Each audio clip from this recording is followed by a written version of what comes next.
প্রিয় দর্শক, খবর পড়ছি আমি সাইমন ওরফে বোবা। খবরটি প্রচার হচ্ছে সিরাজগঞ্জ জেলা উল্লাপাড়া থানা ব্রহ্মকাপেলিয়া বেতার কেন্দ্র থেকে। এবারে শিরোনামটি এখনো বিমানে আছে, হাতে পাওয়া হয়নি। যদি হাতে পাই জানিয়ে দেওয়া হবে। এবারের বিস্তারিত।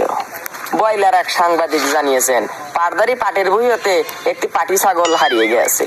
পাটিটি দেখতে ছিল খাট খামসা, উঁচা লম্বা, মোটা সোটা এবং পাটিটির পরনে ছিল কালো রঙের বোরকা এবং গোলাপি রঙের পেটিকোট।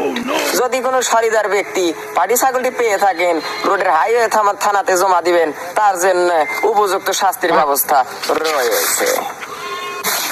রানীনগরের এক সাংবাদিক জানিয়েছেন, পাগলার বাহাদুর সাহেব 1 মণ ঘুষি খেয়ে পাত মেরে ভূতগাছার 3টি বটগাছ উপড়ে ফেলেছে। বটগাছ 3টিকে স্থানীয় একটি হাসপাতালে ভর্তি করা হয়। অপর এক সাংবাদিক জানিয়েছেন, সালার এক তুরা পাগল তানভীর ইমামের কাছে কামলা কিনতে যায়। তানভীর ইমাম ক্ষিপ্ত হয়ে একটি ধমকে তার 2টি কিডনি ব্লাস্ট হয়ে যায়। আমার জানা মতে তার বয়স ছিল 773 বছর। রোডের এক সাংবাদিক জানিয়েছেন, ফুটবিলাসে সামোসা বানাতে গিয়ে হঠাৎ সামোসাটি ব্লাস্ট হয়ে 6 জনের মধ্যে 12 জন নিহত হয় এবং 11 জন আহত হয়। আহতদের পাঠানো হয় মর্গে এবং নিহতদের পাঠানো হয় হসপিটালে। পাগলার এক সাংবাদিক জানিয়েছেন, কুমারখালী তেলের পাম্পে বাচ্চার মৃত্যুর স্পিডে তেল পাম্প ফুল পুড়ে যায় এবং তেলের কোনো ক্ষয়ক্ষতি হয় না। এবারের খেলাধুলা।